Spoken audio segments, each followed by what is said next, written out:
Hi, this is Michael Buffer, and welcome to the BoxHard Podcast.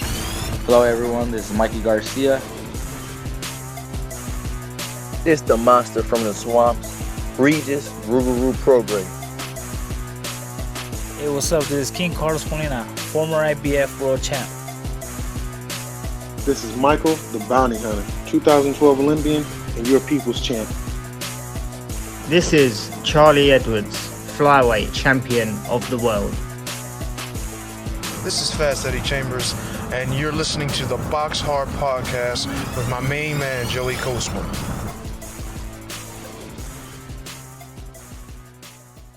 Hello everybody and welcome to episode 275 of the BoxHard Podcast. I'm your host Joey Coastman. I'm joined as ever by the main man himself. It is of course the former heavyweight world title challenger himself, Mr. Fast Eddie Chambers. Eddie, how you doing, my man? I'm good, my man. How about you? Not too bad, my friend, not too bad. Always good when speaking with you. This show, it's going to be, again, kind of brief on my part, just like last week where Eddie did the majority of the speaking. There's going to be nothing to review at all, so no review part. There's quite a lot of news, but it's news that I'm guessing diehard boxing fans would have already seen. Or, in fact, any type of boxing fan would have probably already seen on Twitter. It's the events that Eddie Hearn has announced, which... he's put on quite a brilliant schedule, actually. So we're all looking forward to that. That's going to be the news. Then there's going to be the preview part of the show. Then I'm going to bring in a guest. And then we're going to go into the Lockdown Knockdown, which, of course, will be the time that Eddie did eventually go down to Cruiserweight. We'll get onto that in due course. Starting with the news part, which is... something that I don't think we've probably ever done before. Starting straight away with the news. Eddie Hearn, he's announced a card on February 13th. That one takes place, not quite sure where, I don't believe. But anyway, I'm going to just run through these fights. We have Josh Warrington, 30-0. Not sure if he's defending his IBF world title or not. Not quite sure what's gone on there. He's boxing a guy who has just snuck into the rankings in 10th, I believe, with the IBF. A guy called Maurizio Lara, 21-2. Not the fight we wanted for Josh Warrington. We expected him to be taking on Can Xu. That isn't happening. On the undercard, we get to see Lee Wood, 23-2. In a 12-rounder there for the vacant British featherweight title. He takes on 13-0 Reese Mould. We also have Dalton Smith, 6-0 in a bit of a step up really against Lee Appleyard, 16-5 with a draw. Zelfa Barrett, 24-1, takes on Kiko Martinez, former world champion, 41-9 with 2 draws. That one is for the IBF Intercontinental Super Featherweight title. And I believe on that card, Shannon Courtney, I think, is having a rematch with Rachel Ball. Could be wrong. But that's it for February the 13th. Moving now to the week after, February 20th. It's on again for like the 4th time or something like that. David Avanesian, 26-3 with a draw for the EBU European welterweight title over 12 rounds against Josh Kelly, 10-0 with a draw. On the undercard, Anthony Fowler, 13-1. He's in a 10-rounder against Jorge Fortea, who's 21-2 with a draw. All the best to Anthony Fowler in that one, of course. And Amy Timlin against Carly Skelly, 2 undefeated females putting their O's on the line for the vacant Commonwealth female Super-Bantamweight title over 10 2-minute rounds there. And also a brilliant fight as well. Florian Marcoux, 7-0 with a draw, takes on Rylan Charlton, who is 6-0 with a draw. Charlton, the guy that knocked out Joe Laws most recently. That's over 10 rounds there. That's February 20th. Moving out now to the 6th of March now. Alexander Povetkin against Dillian Whyte, the rematch on pay-per-view. Povetkin 36-2 with a draw. Dillian Whyte 27-2 over 12 rounds there. On the undercard, Fabio Wardley 10-0, the young undefeated heavyweight prospect under Dillian Whyte's management. He takes on Eric Molina. Could be interesting, depends on which version of Eric Molina turns up there. Yusuf Kamari as well, an undefeated prospect, 11-0 with a draw. He takes on Kane Baker. That's a bit of a step up. Ted Cheeseman, 16-2 with a draw, takes on James Metcalf, 21-0. That one's for the vacant British super welterweight title. And Campbell Hatton, the son of Ricky, he's making his debut on that card there, March the 6th. Moving now to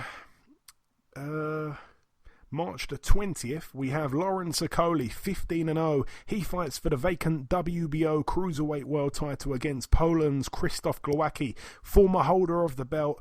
31-2 is his record. It's over 12 rounds. Glowacki only ever lost at the top level. He's lost against Bradis and he's lost against Usyk, so he is a really good fighter, and that's a hard fight there for Lawrence Okoli in my opinion. Chris Billum-Smith, 11-1 on the undercard against the undefeated 13-0 Dion Juma for the Commonwealth and British cruiserweight titles.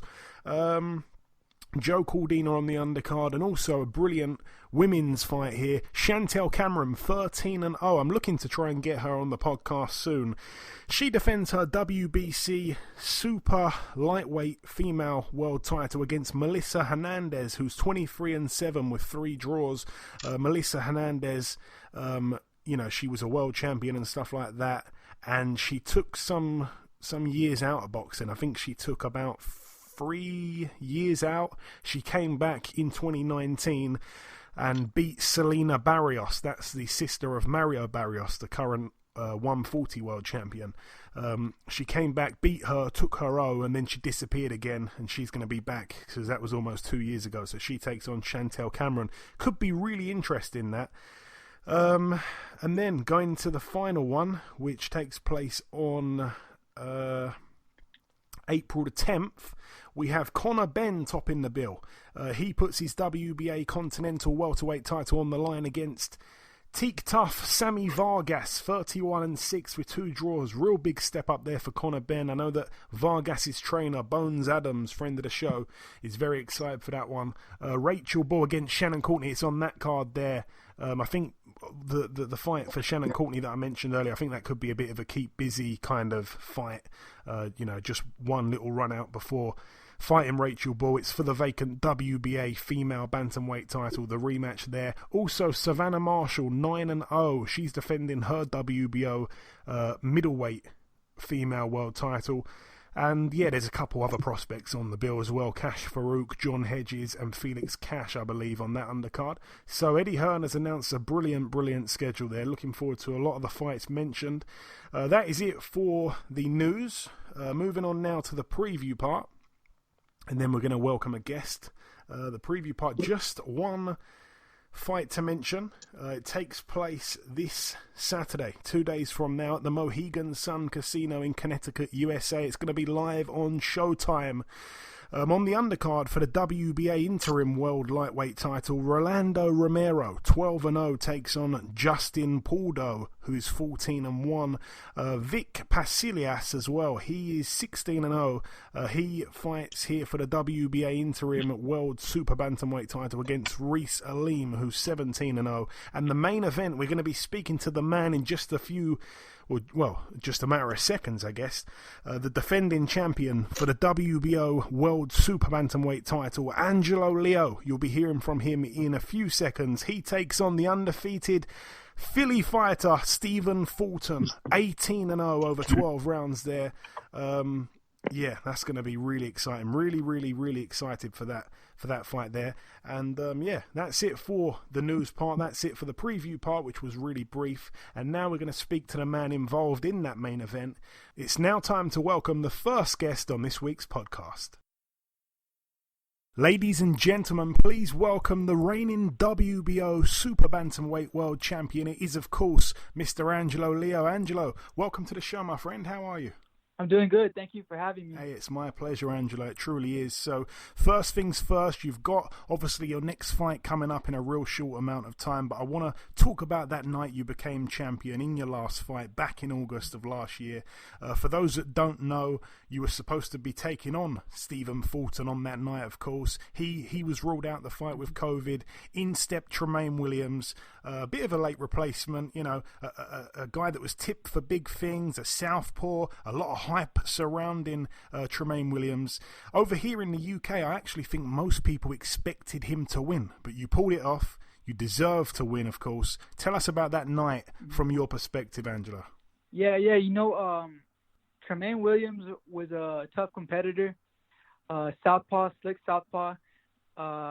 Before the fight, they were comparing him a lot to Pernell Whitaker.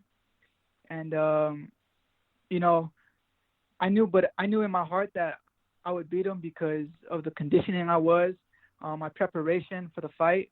And that night, you know, I wasn't going to lose to anyone, and I was going to win that world title, regardless of who it was. And Tramaine Williams just happened to be the one that I had to take on. And I believe you when you say, because when you say it doesn't matter who was in that opposite corner, because you looked like a man possessed in there that night. You were absolutely brilliant. You were one of the very few people, of course, to win a world title during the pandemic, during that period where there really wasn't much boxing on TV. Boxing fans were tuning in from all over the world to see anyone fight anyone. Do you feel like because of that, Angelo, it perhaps worked even better for you? Because like I said, people were watching from all over the world that night, and you've really exploded onto the scene now. Everyone's talking about you at Super-Bantamweight. Yeah, exactly. I think it was a blessing in disguise for that to happen because, like you said, boxing was very scarce at the time. So, and me being the first event on Showtime after the pandemic or during the pandemic, you know, meant a lot because now everyone was tuning in to watch a Showtime bout. And even though, like I say, you've exploded onto the scene, I'm not saying that as if you just came out of nowhere, but I mean that when you boxed Williams, you were 19-0. You perhaps didn't have that hype around you that some other guys have when they're 19-0, that have nowhere near as much talent as you do. Do you feel like you're only just now getting the credit that you deserve, and 2020 was your real breakout year? You know, I believe so. 2020 was my breakout year, but I think I still have a lot to prove in 2021. A lot of people and a lot of my fans haven't seen the best of me yet, and that'll come 2021, and I'll make sure to prove it on the 23rd of January. Which we will get to in just a second.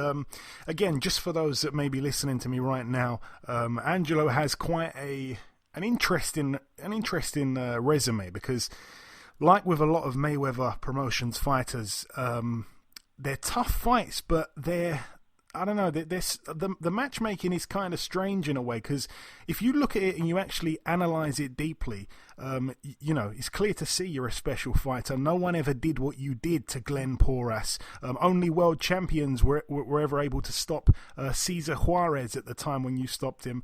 They were really impressive ways to beat guys like that. That's just my take. But anyway, you're signed to Mayweather Promotions. I've had a heap of guys on the podcast over the years that were signed with Floyd. Most of them had great stories about Floyd buying them a gift. Has the main man himself ever bought you something as a gift, Angelo? Not yet. But he did promise me after this fight, if I were to win this fight, that he would give me a nice little bonus, he told me. Okay. I think it's overdue. Anyway, getting on to that fight, Angelo, Saturday the 23rd at the Mohegan Sun Casino in Connecticut, live on Showtime. We finally get to see, you know, the fight that was supposed to take place. This time, though, you're defending the title. You are the champion. Stephen Fulton in the opposite corner. If I'm not mistaken, I think once again you're the underdog. Am I right? Yes, that is correct. What's your take on that? I think you sound like a guy that enjoys being the underdog. Yeah, you know, I don't mind it. The pressure's off of me, and at the same time, I'm the world champion, so it just gives me a lot more to prove, and it gives me a fuel to the flame just to let everyone know that I belong as the world champion. And I want to ask, what are your thoughts on Stephen Fulton as a fighter? There's obviously no doubting he was a good amateur. He's been an impressive professional, but your win over Williams is by far the best win if you combine your wins with his, by far, in my opinion, if I'm being honest. Yeah, I know Stephen had been talking that he had been fighting undefeated fighters and all that, and I proved it that night that I could take on undefeated fighters and beat them as well. And with the first fight falling through, do you think anyone would have benefited with the extra time, I guess, to rethink possible game plans? People can sometimes get a bit too caught up in this kind of thing, but do you think anyone benefited at all? Definitely. I think, honestly, both of us have probably benefited from it. He's got to see me fight, so I'm sure that he's studied me a little bit more. But at the same time, I've solidified my game plan for him. Everything that I worked on for the last camp is a lot more natural. Everything's kind of a lot more natural. So I think it worked in both of our favors. And the 23rd, there should be no excuses. And that's an absolutely brilliant answer to my question there. And without looking too far ahead, of course, Angelo, have you got any goals in boxing? I'm sure at one stage it was to win a world title. You've done that. You're in the history books for life. Is there a new goal at this point? I would say the new goal is probably to win another world title. That was my main goal growing up, was to win world titles, and I already have one. So I want 2, 3, 4. Sky's the limit for me right now. So as much as possible, I want to be recognized as a great in the sport. And when you talk about these titles, do you mean at the same weight at Super Bantam, or do you see yourself moving up at some point in the future? Eventually, I want to fight a few more fights at Super Bantamweight and potentially move up to 126, and then later on 130. Okay, I like the plan. And just coming down to the final couple of questions, I'm going to put you on the spot a tiny bit here, Angelo. It's a question that I like to ask everyone that we speak to from overseas. Obviously, I'm from the UK. A lot of our listeners are from the UK. Do you have a favourite UK fighter at all? It can be a guy who retired years and years and years ago. It can be a guy that's still fighting today. The choice is yours. Who comes to mind, my friend? My favourite UK fighter would probably have to be Prince Nassim Ahmed. Oh, yes. Yeah. What did you like about him, man? Talented, for sure. He's like the most popular answer. Everyone says him. Yeah, Prince. Just his fighting style, the excitement that he brought to the ring, his personality, his flamboyant style, just everything about him. He had knockout power. I think is what really sealed the deal with him. Is his ability just to knock you out in one punch. Yeah, we miss him. We definitely miss him over here. But anyway, just wrapping it up, Angelo, if you've got any closing words just to your to anyone that's listening to this, to your supporters perhaps from over here, and also give them your social media platforms. Where can people follow you and join the journey? Right. No, I just want to thank everybody from the UK, all my fans out there. On January 23rd, it's going to be a great fight. Tune in. And you can follow me on Instagram at Angelo X Leo. And I also have a Facebook at Angelo Leo. You can look me up there. Okay, Angelo X Leo on Instagram. You're not on Twitter, are you? No, not yet. Okay, hopefully we'll see you on that platform soon. But listen, Leo, it's been a real pleasure speaking with you, my friend. Thank you for your time. Best of luck for January 23rd, and I hope that we can speak again sometime after. All right, thank you. Thank you for having me. Okay, now it's time for part 2 on this week's show. This part is simply the Lockdown Knockdown. It is time for Eddie's very own segment here. We're gonna go here to I guess the aftermath of that controversial loss to Thomas Adamek in 2012. You were back in the ring. It was, again, it's strange because you were coming off when you lost to Klitschko, you were back in the ring 11 months later. Then you're out the ring for 16 months when you took on Adamek. Then you're out again for another 14 months. So you were very inactive during this period. And that, of course, is just before you decided to come to the UK. So, yeah, I guess we're going to start from after the Adamek fight. But the main subject is, the Cruiserweight fight that you had back in August of 2013 against South Africa's Thabiso Mchunu. Where we're going to start this week, Eddie? Well, we're going to go right to the aftermath. I think we talked a little bit about this last week, but I'm going to just go and slightly review. But after the fight with Tomas, I was, right out of the ring, I was like a little depressed because, we put a lot of stock into that win. We needed that to go well. You know what I mean? We expected to be able to beat him, obviously. I mean, it was, in our mind, it was a foregone conclusion. It was just, we have to stop him, in a sense. We was thinking we had to beat him to the point of, where he couldn't finish, because we knew how difficult it would be to get a decision. But we figured also that if I, did the business and beat him so bad that it's just impossible for them to give him the decision, even if they tried to make it look better, we would still get it. But, tearing the bicep tendon and all of those things kind of threw the situation for a loop. So we had to try to just, perform as best we could before hearing what we knew was going to go the other way if we didn't get him out of there. So it was a little depressing, even though you know what's going to happen. It still hurts when it happens. You know what I'm saying?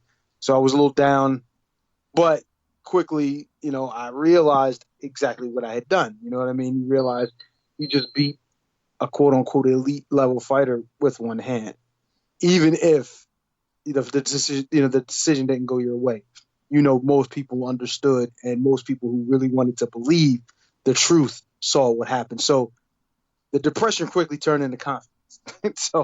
And once that happened, the only issue then became, I have an injury, a legitimate injury that legitimately is going to take me, what I thought, because what I was initially told, it was going to take 3 months for everything to go through and for it to be healed. So I'm thinking, 3 months, I'll be back at it. So I was hoping, to get right back in, because I had so much confidence after that fight, realizing just how much I was able to do and then how good I felt in there performing, because we had such a great camp and things just fell into place. So I was so happy and so excited. So, but once I realized after the rehab stage had went through, and I was now getting back to where they said, okay, now you can kind of go to the gym and shake out a little bit. And I was like, I thought after 3 months I could actually go back into it, as long as I do certain rehab exercises and stuff like that, should be fine. He's like, oh, no. But my surgeon told me, he said, oh, no, I don't want you to think that you can just go back full-fledged. He said, absolutely not. In fact, you're still not really 100% clear to do any of the things that you did freely before. Like, if you wanted to go, actually, I wasn't even allowed to go into the gym yet. Really go into the gym and actually work out. The only thing I could do is just go to my rehabs and do my rehab. That was it. And and that was went from third month, once I was cleared to, where I'm, able to use my arm now after everything healed up and all. Then from then till about the 4th or 5th month, I was doing rehab, and I still, even with the rehab and even all of that, I still wasn't allowed to do anything. I couldn't throw punches. I couldn't hit the bag. I couldn't hit any of that stuff. I couldn't shoot the basketball, anything, because it was a fear of it being a little too early. And then, of course, you can tear the tendon again, and then we'll be back to square one. So I took their advice, and he said another 3 months and we'll check up. And I'm saying, wait, another 3 months and then we're going to check? And he was like, yeah, we got to make sure that it's still, continuing to heal and everything starts to, mend properly, and we don't have to do anything and go back in. So I was like, all right. So as much as it was hard, one of the hardest things for me to do is to stay out of the gym, boxing or otherwise, I did it. And I went back in then, and he said I still wasn't really medically cleared to go back and perform my normal thing. He said, we're going to give it another month or two, and then we're going to have our final follow-up, and then, you'll be good to go ahead and get back started. Well, all of these things while this stuff was all going on, we were still trying to figure out when I was going to be ready, because we were trying to get then, and I had met with Kathy and the team there, and we'll let her know that I was interested in going down to Cruiserweight. In fact, we were actually planning on it. And would it be okay if she started to look for opportunities at Cruiser? And, they acted really excited, and they were excited about it. They really thought that it was a good thing for me. They was like, man, you're going to do so well as a cruiserweight and blah, blah, blah. So I was, excited about the opportunity to go down. And I always wanted to fight, fight guys that were my size. So I was there an opportunity. Now it's just like, it's not going to be, I'm going to be so undersized fighting guys that are like 2 weight classes above me. You know what I mean? I'm going to actually be fighting guys my size. So now it's, we're matching skill versus skill and, all of those other things. And it's not going to be, that I got to fight, an uphill battle just because of their size. You understand what I'm saying? So, so I did it, but I'm still not necessarily medically clear, but we knew that it was coming to a close where this whole thing was going to be back to normal. So I think it was maybe February or March, and it was a little earlier than it was, originally prescribed that I was going to be back at it. But they had me come in, and I talked to, Dr. Dodson, who's my surgeon, and he told me, oh, man, everything looks great. Strength level is pretty good. Everything's, loose. It's not, he asked me about any pain. I said, no, everything feels great. And so I was back. You know what I mean? I felt like I was back. I was able to go start training again. And as soon as that happened, they had already been looking for opportunities for me for cruiser. And there was only a few things that I had, a few stipulations, because we trained in a gym where there's a lot of fighters at that point, at that time. We had some really good, talented guys that were around the cruiserweight limit. And I was saying, okay. And funny enough, obviously, us being in the same area, we were kind of messing with the same promoters. And it was J. Russell Peltz, who was also helping main events out with Kathy Duva, and also his fighters and her fighters. We were all kind of intertwined. And there was a few guys that I said, okay, let's just leave these guys alone and go other places and see if we can find better fighters, because it's pointless. I don't want to fight someone that I'm literally sharing a gym with. You know what I mean? That was one of the things that I had mentioned. Also with Steve Cunningham as well. It was Garrett Wilson and Steve Cunningham. Those are the two guys I like. Let's kind of avoid those. Not that I don't think I could beat those guys, but it's just like, it's a weird conflict. Like, let's just move past them. No sooner than I said that, the first thing they did was say, oh, well, we got somebody, and it's Garrett Wilson. And I'm like, yo, I just told you, that's one of the first things I said when I walked into the office when we started talking about opponents. Like, that was one of the guys that I did not want to be on the radar. I know him really well. I know his manager. We're good. We're really cool. We've sparred together. We've trained together. I get it. Friends fight each other all the time in boxing and all. But in this situation, it's not necessary. He didn't have anything that I needed from him. I get it. They say, oh, well, it's just a fight. It gets you kind of into the rankings more. I'm like, I was already in the top 15 in the rankings just entering the division. Why the hell do I need to fight this kid? You know what I'm saying? Like, I don't need to. And funny enough, the guy, his manager, Rice, called me. He said, hey, he's like, man, they come on, man, don't fight my man. I really don't, because he didn't want me to fight Garrett because he knew what would happen. He knew I would beat Garrett. You know what I'm saying? No disrespect to Garrett. I mean, it was not to say that he just didn't want that kind of fight to happen. He just didn't want it. We're in the same gym. We're basically similar, like not necessarily teammates. You know what I mean? But we've worked together so many times. It's almost like, yo, could you go someplace else, do a little bit of legwork, do a little bit of work, and try to find someone else? And at first, I was about to just okay it because I didn't feel like going through the whole conversation. I'm like, you don't want to fight this guy? Is there something wrong with him? And you kind of worried about him? It's like, no, don't try to do that emotional shit with me is what I was basically going to say. Like, I'm not an emotional guy when it comes to this sport. This sport is a sport. I enjoy it and things like that. But I don't allow, like, you could trash talk me and talk all this crap if you want. The reality of it is we're still going to go in the ring and box. And if I'm better than you on a night, I'm going to win. So it has nothing to do with it. So don't try to convince me to try to fight someone based on emotional reasons. And the thing that I said still stood. And I was like, look, that's just somebody I do not need to fight. You know what I mean? And I kept and the guy kept calling me. He's like, man, come on, man, please, man. Don't let them let them pit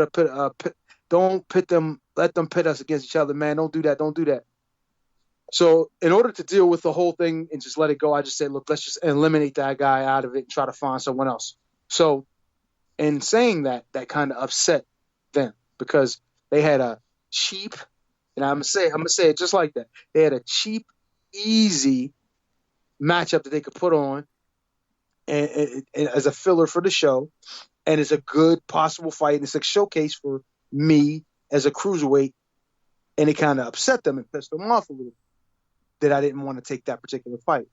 So instead, because they're angry, and because now I don't know if they want to work with me anymore or whatever, they say, okay, well now, all right, we're going to look for another fight.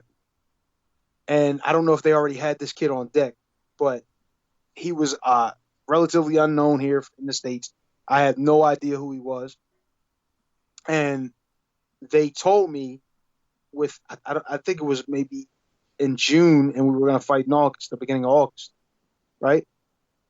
So they told me at the end of June, like almost the first week of July almost, you're going to fight this kid. Because they were still looking for, opponents and stuff for me or whatever. And they said they found one and they had a little idea about him. They literally sent me, I want to say, one round of him fight. One round. I don't even know if it was a whole round. Might have been like 2 or 3 minutes of a round. I mean, 2 minutes or a minute and a half or something like that of a round of him fighting this tall guy. And I'm like, what the hell is this? And I'm sitting there like, what the hell is this? Like, why? But in my mind as a fighter, I'm like, well, he doesn't really look that special. But in reality, when I was watching him, I was like, yo, he didn't actually look that bad. Southpaw, he seemed like he's a small guy. So I just have to box him from the outside. It ain't going to be too hard. The confidence started speaking like before I even knew, especially the confidence I had after I beat Tomas like I did. So I was like, oh, yeah, man, whatever. You could put King Kong in there with me, and I feel like I'll be able to handle him. Well, the clip we got, that was all we had, right? Then we went and looked him up and found some other stuff on the internet of him. Some not sparring, but some fights, a couple of fights he had, and it was actually a full fight here, and then there was like another fight, and we watched only a few rounds of it. And I say he looks all right, but it doesn't. He's fighting against. Look who he's fighting against. You know what I mean? Not really giving credit to the guy who he was fighting. It was whether he was a good fighter or not. And just like, I'm going to beat him. Kind of the same thing I did when I was looking at tapes of Vivek. So, I thought about it a little more. We started talking about it. Then Bashir started, looked at some video of him. Steve obviously looked at the video and was like, man, I think you might want to look at this dude a little more. He seems like he has a little bit more than what initially, we thought. Because I'm looking at how he's moving and he's doing this, he's doing that. So we watched that little clip again, and they said, let's look up that other stuff again. All right, so we start trying to look up stuff. All of a sudden, his videos were gone. They removed all his videos. Like, I couldn't see anything. Like, I had nothing to base him off of anymore. Like, you watch something real quick, you don't really pay attention, you're not really thinking about it. You forget kind of what was going on. You ain't really pay attention much. And now that there's no video, we can't even really prepare. We already heard the kid was a little shorter, so that's already something that's a little different than what we're used to facing anyway, being that obviously we're fighting at a lower weight class, but he's also shorter. He's like 5'7" or 8. So it's like, okay, all right, so now I got to figure out how I'm going to get sparring for a guy like that. And funny enough, Garrett, who's about the same exact size as that kid, but Garrett's not he doesn't have the same style at all. He's a come forward, like big punching guy, but he is short and compact, but he just doesn't have the ability that this kid has, even from the video we watched at the time. So we're like, all right, we'll spar with Garrett. So we spar with Garrett, and it went exactly like it always went. You know what I mean? Pretty much controlled it. I mean, it was good work, but I controlled it. And then it's like, that's really not going to help me for this guy. This guy seems like he's a little faster. He's not, he's pretty decent skill-wise. And he's a southpaw. Garrett's not a southpaw. So we had to we were looking around, and the only person we could find that was a southpaw in somewhat short notice was Amir Mansour, who was a southpaw. But he's a southpaw heavyweight who's my size and, my height and everything. And he's not fast. Well, at least he's not fast in the way I need him to be fast. You understand what I'm saying? So it's like I'm in there working with him, and it's going pretty smoothly for me, and I'm feeling like, well, I feel great. But in my back of my mind, I knew this is not really what I'm going to be facing necessarily. Yes, he was a southpaw, but he wasn't like a fast, really, really skilled southpaw. You know what I mean? So it really wasn't what I needed. So then we had another option, and we were like, okay, well, there's Jesse Hart, but Jesse Hart is 6'3", and not only 6'3", he also boxes from the outside, but he's not a southpaw either. You understand what I'm saying? So it's like that's not really going to work. So I'll just spar with him to sharpen my eyes because he's a lighter weight guy, and we even have video of that online now. And it was fun, it was cool, but it wasn't what I needed. Then, because we couldn't find any other sparring, we had to spar two other heavyweight guys. And one, I can't remember the one guy we sparred, but I know the other one was Travis Coffin. And Travis could turn southpaw, right? He could fight from the southpaw side.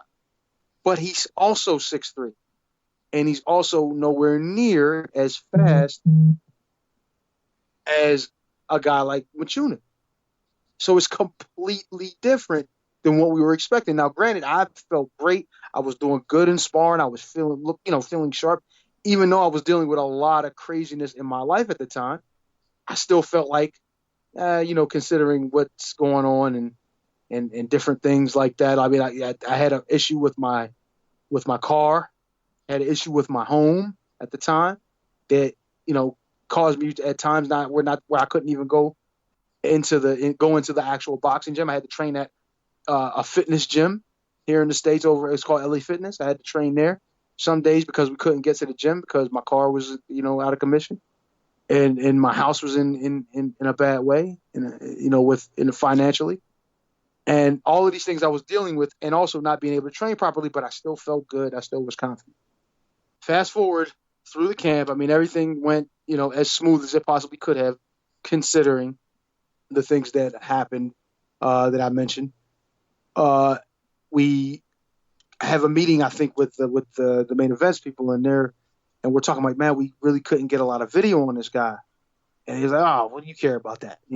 Just go in there and knock him out and take control of his division is the easy fight. And they said it kind of dismissing this kid, period, in a way that was a little bit alarming, though, because you think like, well, even though they're trying to talk confident to me, like they think I'm just going to go and wipe this kid out, they're still kind of sounding like, it's like don't even talk about it. You know what I mean? Like they just kind of want me just to go and just get it over with type thing. You know what I mean? So I felt like it might have been a little salt in the game, and maybe they were a little upset about, obviously, the fact that I didn't want to fight Garrett. And different people had told me, and I think Bashir, he had conversations with him. I think that he had let me know, too, that they weren't happy about that. So we just had to go in there and just handle business and see where we went from there. And so we're in the dressing room, getting warm up, getting ready to go out.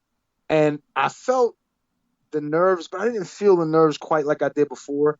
Like I said, in my mind, I'm feeling like I'm fighting a guy my size, so it's not going to be, the same kind of thing, and it's pretty much going to be a comfortable situation for me. And I really felt that way going into the fight. But I go in, first round, just want to see what he has, see if he's, anything special. You know what I mean? He looks, cut up nice. He has the build, the body beautiful type. But that doesn't mean anything. You know what I mean? To me, that, in fact, I was looking at him as to be a little bit, even though I saw that he was skilled and all, I'm thinking like, those muscles could slow you down, make you tired. So I'm thinking like that. But he was pretty athletic, and I found that out pretty quick. And me not being as sharp as I needed to be, and not having the proper sparring in front of me to prepare me for what I was facing showed pretty early in the fight right away. And it was like a struggle to reach him. You know what I'm saying? Like, he knew that all the pressure was on me. And this is one thing in boxing, when you're fighting somewhat at home, and you're fighting a guy who's visiting, who's coming over, and you're supposed to just dominate there's that puts a great deal of pressure on the fighter, on that fighter, which we're supposed to be able to deal with pressure, and there's no doubt about it. And I was expecting to be able to deal with it, but when you have no clue what you're facing, and it's something different than you've faced your entire career. I've only fought maybe one or two southpaws in my entire career. And this is at a different weight class that I wasn't prepared for. Now, I'm not trying to make an excuse of why it didn't work out. What I'm trying to tell you is why it didn't work out, not that there's an excuse for it. Because no matter what the situation is, you got to make the best of whatever situation you have going on. You know what I mean? The house and all that that happened to me, the car being repossessed, all of those things that sucked and I had to deal with are parts of which that's just life.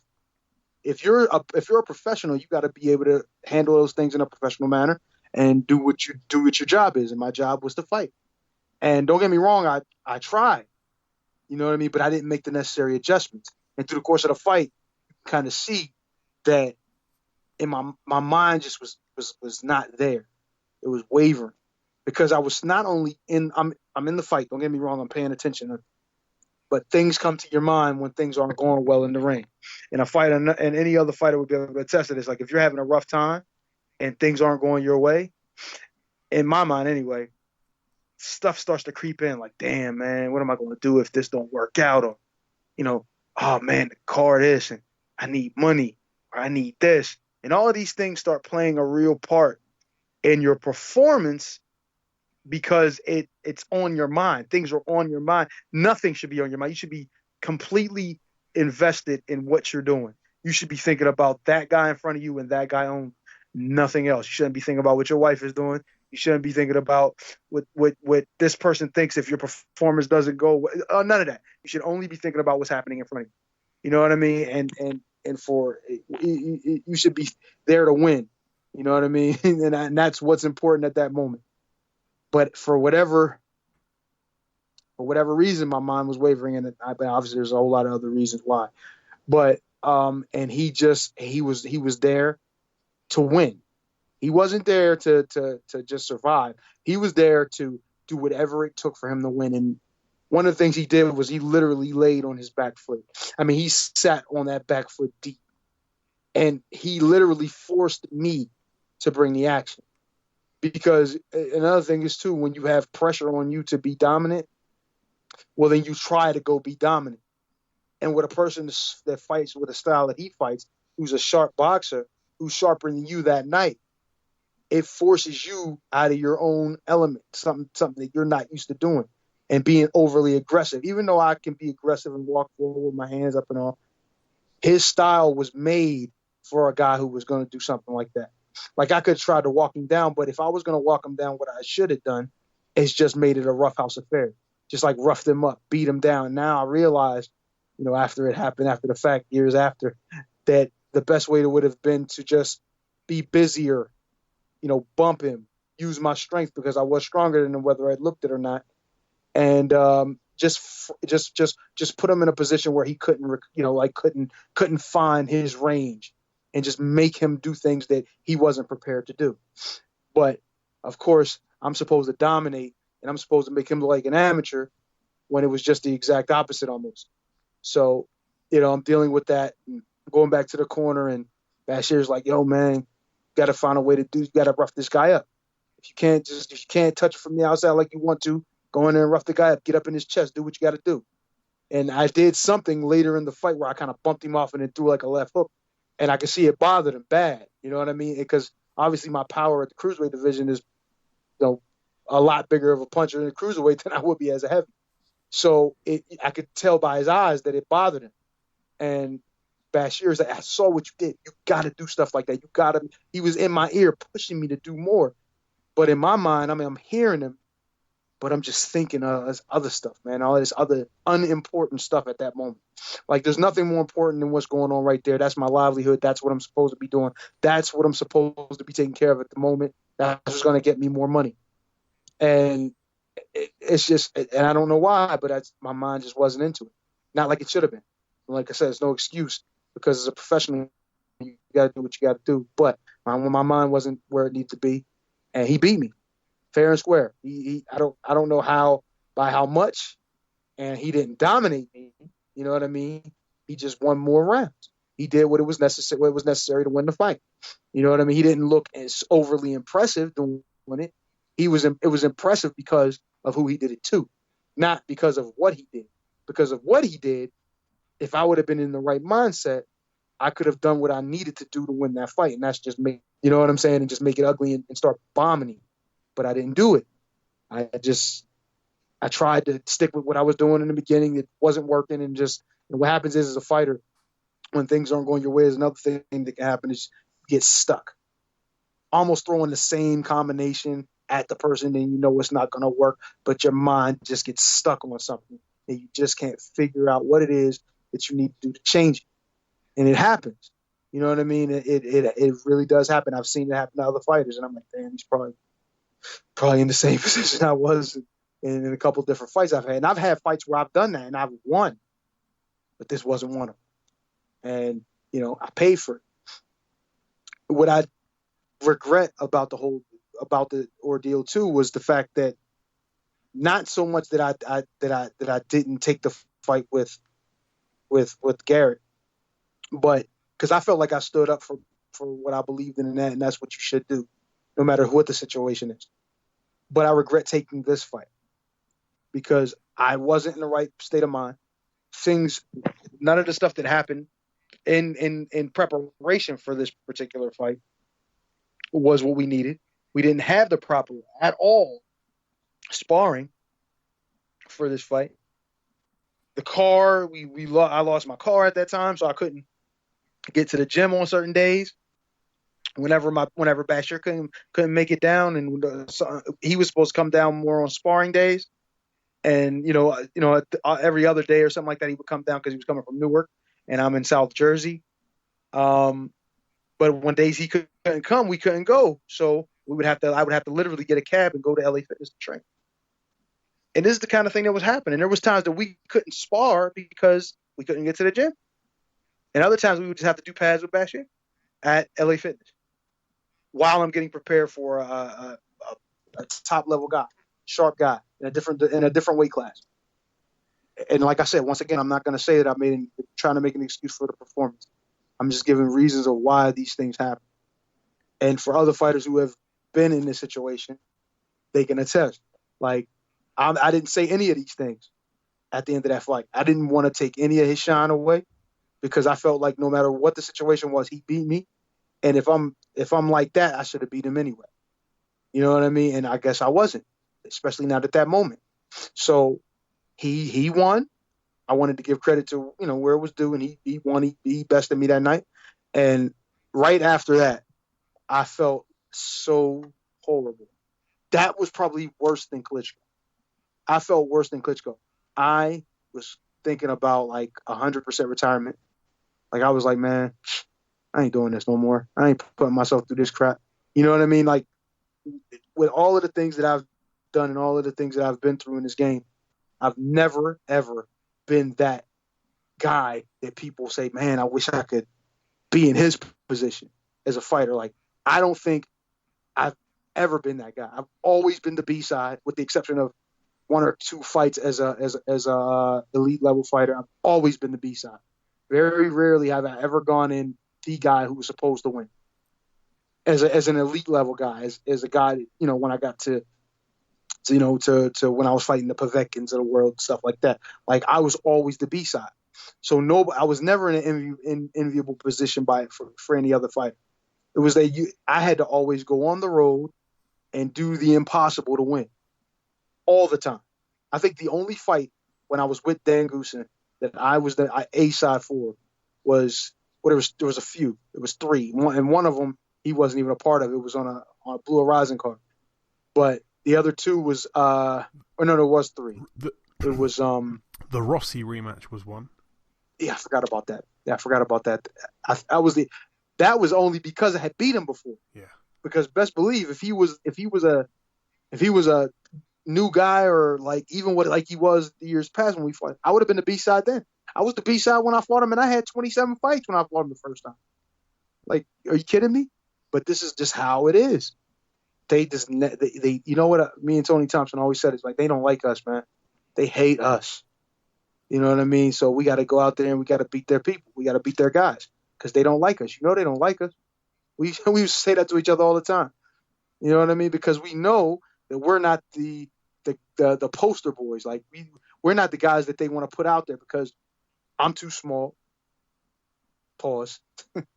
I'm not the big 6'6" body beautiful guy. And Tony Thompson's the big guy, but he's not the body beautiful guy. So they don't really, and he's not a big puncher, and our styles don't really mesh for what they want to put out there. We don't look the part enough. You know what I'm saying? And that's really what it turned out to be. Not so much that I don't look the part enough like I'm an ugly guy or anything. I'm not trying to say that, even though I am.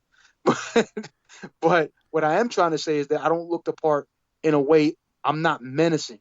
Like even Mike Tyson. Mike Tyson was 5'10", but Mike Tyson had a menacing look to him. Shredded up, strong looking, big punching guy. You understand what I'm saying? Regardless of how small he was a menacing looking guy. I'm a boxer. It always smiles and always happy and never talks crap at the weigh-ins and stuff in the press conference. How they gonna sell me?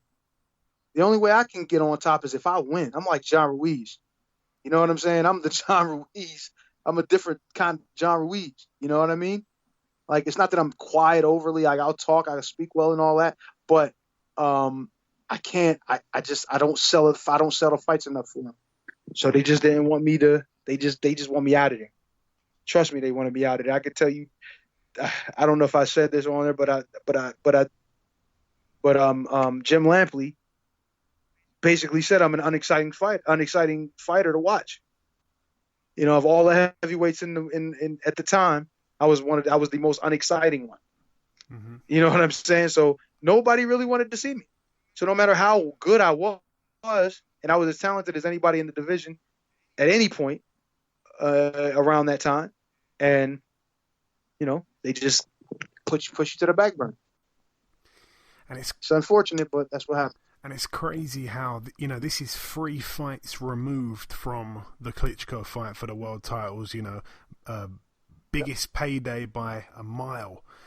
And, you know, you're in a position where you couldn't really get yourself to the gym and no one was able to take you, which is extremely sad. Yep. Let me ask you as well, Eddie. Obviously, you had 2 fights with main events, you know, both were losses to Adamek and to Mchunu on paper anyway. Do you feel like they even, I mean, it's obviously not their fault that you lost these fights, you know, do you feel like they did a bad job with you, or did they do an okay job, or do you put anyone at fault for the way they promoted you for those 2 fights? They didn't. Honestly, I felt like they promoted me the same as any other promoter would have. And I'm not trying to say that that's an excuse for how they did it, because you could make a guy like me more marketable. I'm good at talking.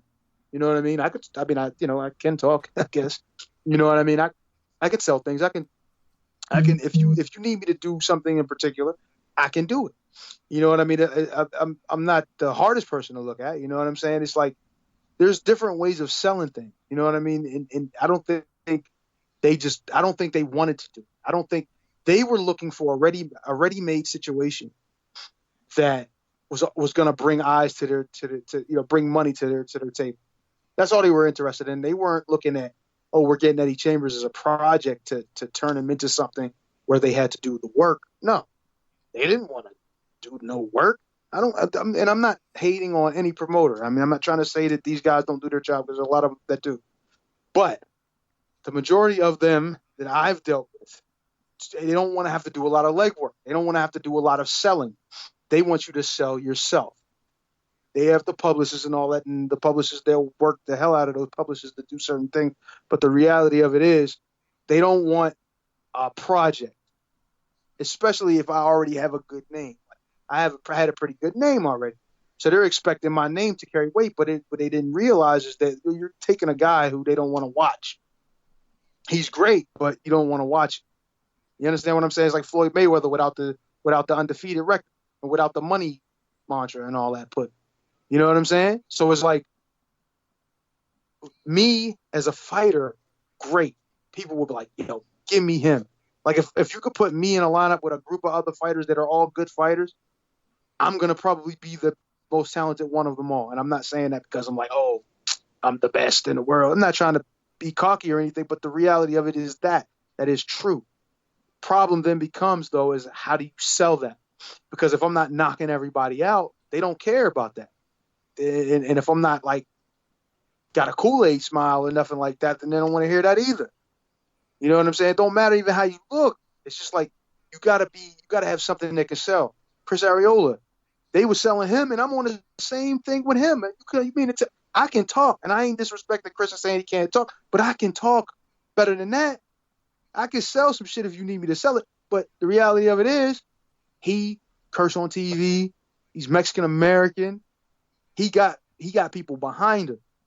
I didn't. I'm an African American athlete that's talented and good and athletic. That is not special here. That is as normal as walking outside and breathing. And I hate to say that, but it's the truth. As normal as anything.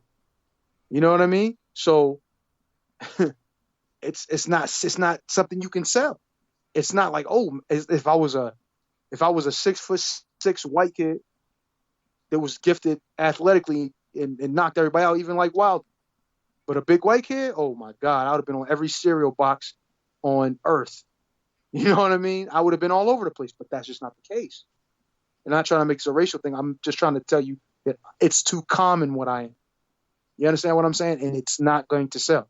So when they got me here, it was like, you have to be the greatest of all time in order to become anything. And that's real, Joe. That is 100% real. If I'm not Muhammad Ali right now reincarnated, then I'm not going to be I'm not going to be anything. If I didn't take his life force to put that into me and me become Ali, then I'm not going to be elite. People ain't going to remember me. And I guess I just didn't have it. So even though I'm one of the most talented out there, he's just common. You know, sweep him put him in the back of the bus or whatever. Keep people where people don't see him. Don't put him in for God's sakes, do not put your prospect in there with that kid. Don't put him in there with him because he'll expose them and then he'll take their opportunity. You know what I'm saying? That's what I was. But you know, it's unfortunate, but this is the game. Yeah, and there we go. That is the lockdown knockdown this week. Obviously, it's another tough one to look back on. You know, Eddie's gone into the reasons behind this. A lot of unfortunate things, both financially, promotionally, and in the actual fight itself, obviously. So next time it's positive stuff, Eddie. Next time it's positive stuff. Yes. You decide you decide to get on a plane and come over to the UK, which we'll get onto next week. And I like how you said I decided to get on the plane. Like that's a big deal too. You know that. And you came over here obviously and scored the first knockout for I think it was almost 6 years you hadn't scored a knockout for. And then you were over here stopping I think, what was it, all but one opponent in the end over here? Yeah, and I should have stopped him too. Yeah, but we'll get on. And I'm not gonna tell you the excuses for that, but it's not excuses, it's reasons. Okay. Okay. Well, there we have it. Like I say, that is the fight gone over there. Thabiso Mchunu back in August 2013. Next time we'll be discussing when Eddie, like I say, came over to the UK, linked up with the Furies, lived with them as well. I'm sure there's a couple stories in there. Peter Fury, who you got to know during the training camp in France when Tyson Fury had you over preparing for David Haye, the fight that never happened. And it was, that was in Belgium. Actually. In Belgium, that one, yes. that was in Belgium. Yeah, my apologies. So in Belgium, and then obviously okay. you're you stayed in contact with the guys, ended up over here, and got some momentum behind you again. So that is exciting. I'm looking forward to that. And that will be next time. So I guess that'll probably be next week. If it's not next week, it will be very soon for sure. But yeah, that is everything. That is the lockdown knockdown for this week. We'll be back with that and the much happier times, perhaps, next week or the week after. We'll get onto it soon.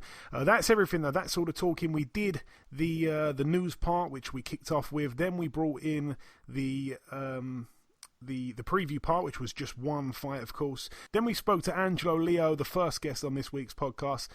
In part 2, we did the Lockdown Knockdown, which you've just heard. It's now time to welcome our second and final guest on this week's podcast. Ladies and gentlemen, please welcome the new British light heavyweight champion. It is, of course, Mr. Craig Richards. Craig, welcome back on the show, my man. Thank you. Always. Thank you for welcoming me back. Always a pleasure. Always a pleasure having you on, Craig. So again, we last spoke back in September. At the time, you were looking forward to November 14th. The fight got pushed back, of course, to December 18th. Just sum it up for me, man. What a brilliant win. And everyone knows about you now domestically if they didn't already know. Boy, oh boy. Come on, they have to know. I'm joking. It was a good win. It's a good win. It puts me in that mix now. It was a long time coming. It's just glad that I finally got the win and crowned the British champion to close one chapter of my career. And again, I want to ask, you've had an up and down 12 months. I know that you were ill at one point. The pullouts of this fight in particular, I mean, boy, the amount of times it got pushed back, pushed forward, whatever. You've finally got it over the line and a brilliant, emphatic win. Has it sunk in yet? You're British champion. It's getting there. Sometimes I'm up and down. Sometimes I'm like, I'm actually the British champion, but sometimes I'm just like, oh, what's next? It's there. I'm just happy. I'm pleased. And again, we saw that excellent picture that Peter Sims, who I think is a blinding photographer as well, if he fancies taking that up after boxing training. You're laying in bed. You've got the strap and that pillow as well, the spider pillow. I'm still. I don't care what you say. I'm still convinced that it was staged, man. It looked too good. Never. I know. Do you know what? My natural look is just, I woke up like this. Look, think about it. A couple hours after, I just thought, in the morning, I only had 2 hours sleep. He walked in, caught me, took the picture, I've woken up. It was just one of them moments. You're a cute sleeper, Craig. I get told this all the time. I can't help that. Oh, man. If I didn't even have a scratch on my face, a couple hours after I fought for the British title. That's what I'm saying. That's what I'm saying. It almost looked like you was asleep the night before and they photoshopped the belt in. We said when we got back, you said you wouldn't believe that you just fought for a British title. You said you ain't got a scratch on you. You're not one bit tired. You're just there buzzing around with not even a mark on you. I was like, yeah, it's true. I should have had more of a stakeout, really. There we go. And, I want to ask as well, do you feel somewhat, I want to say, proven now at British level? Obviously, there was that hiccup with Buglioni. If people don't know the behind-the-scenes stuff surrounding that, then, there's people that don't know. They look at that and go, oh, he lost at British title level. Buglioni weren't really, he didn't really surpass British title level. And now you've gone out there, smashed the British champion, and proved yourself. You're at least British level and potentially, much more than that, the way you dealt with this guy. Yeah, of course, because if that's like the guy at the lead in the pack at the time and I didn't go through much trouble and got the job done and got the KO, it shows what level I'm at, really. But just sometimes about proving to yourself and keep pushing your further goals. People in the boxing can be fickle. 1 minute they say you're the next big thing, next thing they say you're just a hype job. So it's not a point to prove to them. It's more for myself and my career and keep progressing and moving forward. And also, Shakan really came out of his shell in the build-up. He had some excellent trash-talking skills, whether it was on Zoom or whatever it was that you were speaking on when you did that e-press conference thing. But he was, it was quite entertaining. I've never really seen him, act like that. He tried to sell the fight. Did it make the win even more sweeter, man, the way you put him away? 100%. I started thinking he believes what he says. I'm slow, I'm this, I'm that. I'll struggle. I'm not fast enough. If I want to box him, he'll outbox me. If we want to stand and trade, I'll come worst off. And we showed. I outboxed him, and when we trade, I definitely didn't come worse off. So it was nice to just prove to him that everything he said was just, and everything his team obviously probably told him was all just a lie to boost his confidence. And I thought that's what happens sometimes. Fighters get told things so they can go in there confident, and they start believing it and believing their team. And I just like to just shut the whole system down sometimes. And you had some comebacks for him as well. I think you didn't you say that he probably goes to Nando's and has no spice on his chicken? Is that what you said? I said to him, I think we had a few Nando's bits, but I'm sure I told him I'll even take him out to Nando's, get him a spicy chicken after I win and take the belt. But it was all fun and games. I did say to him that I'll hit him, I'll hurt him, his leg will go Bambi, then I'll knock him out and so forth. It's all part fun and games. Although everything I did say it did happen, but it was more just I just enjoy these moments. It's entertainment business. But when we start switching off from Thursday night towards Friday night comes, the fun and games end, and it's a serious time. And did he surprise you? Well, in that case, it was. Sorry, Craig. What'd you say? Sorry, go on. Yeah, in that case, it was the Thursday night. We had to switch off because obviously we fought on the Friday. Yeah. And did he surprise you in any way? Because like I say, I didn't think he'd get up from that shot in the fourth. And he came back, to his credit, in the 2 rounds after that, I felt. I wouldn't say he surprised me. I knew he was going to come. I knew he was going to fight hard. He was unbeaten. He believed in himself. He really didn't want to lose to me. The London City, Birmingham City was watching, and then the general public was watching. It was a big fight, so I knew he'd have the will to win. So I knew until you put him out, he'll keep coming. And I knew he's trained very hard, he's fit, so his recovery will probably be a little bit better. And I knew that I would probably take him out later rather than early. So I wasn't too surprised when he got up. I was surprised that he took the shots very well after that and pulled himself together quite well the next round. But that's because I took my foot off the gas. I didn't really want to go and burn myself out. I just went back to my boxing and waited and bided my time. And see, when you look back at that Buglioni fight to now, it's been a long, long time. Do you think that you've matured in a way where perhaps if this would have happened, this exact thing would have happened, you'd have boxed Shakan back then, you'd have hurt him, you'd have had him down in the fourth. Do you think you'd perhaps would have gone gung-ho in the fifth and sixth and not been patient enough? Do you think perhaps the way you've come on has, you've matured as a fighter, and that is why you didn't go for the kill like many people thought you'd do? Yeah, I've matured a lot in the fighter. I've learned not to get my emotion. I learned a lot from grudge matches, from that Sterling making errors in that fight. I learned from that fight specifically more in the grudge match. Jake Ball, I was kind of having my head together with me in that grudge match. The Buglioni fight, I feel like there was just a lot of doubts in my head in the fight, knowing that I only had it on 5 days' notice. I don't have a training camp for it, so I didn't even get to do the 12-round sparring leading up to it. Also knowing I was a super middleweight, and plus at the time never doing a 12-rounder, being my first 12-rounder, there was a lot of factors in my mind in that fight. But off the back of that fight, knowing I could do 12 rounds without a training camp at super middleweight with the British champion at the time, who was, I think, 23 fights, 15 knockouts, and I was only 10-0 at the time, kind of gave me a lot of reassurance to show that I can mix at that level without any training camp or anything. Coming up short in that fight kind of let me know that I was built to do this. Basically, I was ready for it. Just had the minerals without even preparing. And obviously, you were mandatory for the British. To confirm, there is no rematch clause. Do you? I mean, I'm not saying you should entertain any kind of a rematch, but you don't think you're going to be boxing him again? I wouldn't have thought. Nah, what's the point? Do you know, sometimes that if you have a close fight, people think that you lost and you got a decision that you shouldn't have got, or you scraped through tooth and nail, but people are like, nah, I'm not sure. Then it's kind of like you might want to rectify it in your head. You might entertain it, but I feel like when you're winning a fight quite comfortably and then you get the KO, you drop him and get a KO, I think it was convincing enough to move on. Yeah, I'd agree, to be honest. I'm just throwing it out there for those Birmingham listeners. If there's anyone that does think it was somewhat I don't know. Just unlucky. I don't know. We shall see.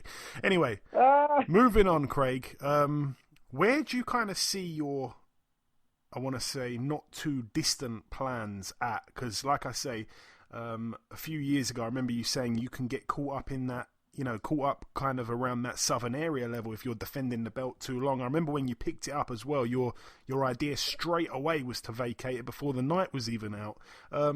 You got the British now. Do you see yourself staying at this kind of level? Do you want to win it outright? Does that mean anything to you? Kind of depends on the opportunities what arise at this time. It's all got to be progress for me. It's got to have fights what makes sense for me personally. I'd like to keep pushing forward in my career. I feel I've done things the right way, but I've been at domestic level for a while. I was saying, if you look at the CV, I've beat a guy 14-0, top 10, a top 10, 12-0, a top 10, 10-0, a top 10, 12-1. So I've had all this domestic experience at this British level. So it's safe to say if I wanted to now, I can push on. So if there isn't something domestically what's worth me sticking around for, and I happen to just have 3 domestic fights, what made sense, then so be it. But if not, I'm happy to push on. So it just kind of depends on what my team thinks and the opportunities that arise for me from now. And just before we wrap it up, Craig, if you've got any closing words just to our listeners, like I told them all before the fight, I expected that fight to go the way it went. I'm not sure if anyone listened, if anyone made any money on my predictions, but I won a few pounds in there just before Christmas. What's your message to the listeners? Thank you for keep supporting, keep tuning in. This journey, as you see, I'm always in good fights, always in exciting fights, and I'm grateful for your support. So I'm going to keep delivering. Follow me on my social platforms for updates and find out what's really going on.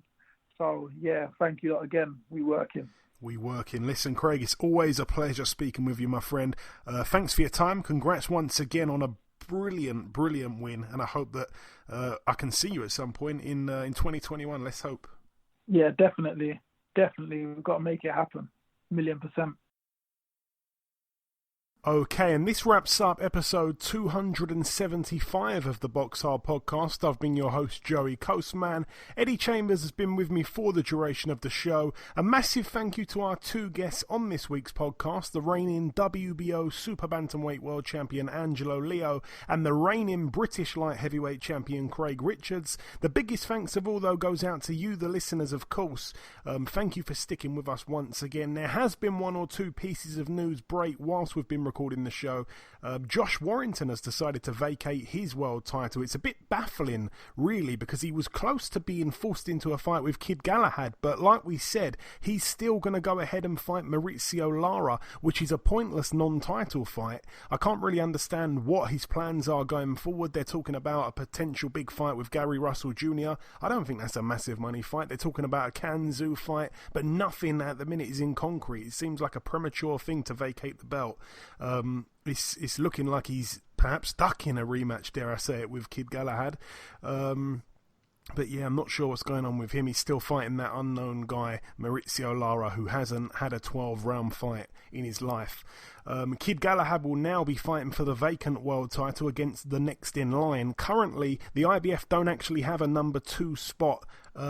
No one's in that number 2 spot. It's not rated. So if you look down the list, the next man available is in the number 3 spot. That man would be Jazza Dickens. Certainly, that's a fight I'd welcome. I wouldn't mind seeing that rematch. They boxed in 2013. Jazza Dickens has improved so much since then.